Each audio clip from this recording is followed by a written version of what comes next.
యజ్ఞం చేసే వారందరూ కూడా శ్రేష్ఠులైనటువంటి వారు అని పూర్వకాలము రాముడు, కృష్ణుడు, ఆంజనేయులు వాళ్ళందరూ కూడా ఆర్యనామముతోనే పిలువబడినారు.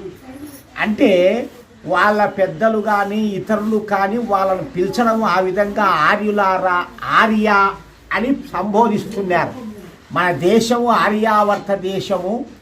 మనము మన యొక్క నాగరికత, మన యొక్క మార్గము ఆర్ష సాంప్రదాయము అని దీన్ని అంటారు.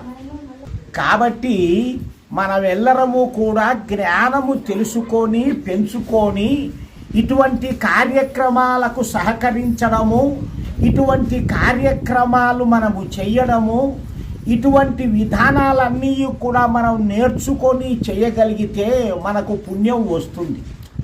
ఇవి కాకుండా మరి వేరే మార్గాల్లో ఏం చేసినా పాపము తప్ప పుణ్యము రాదు.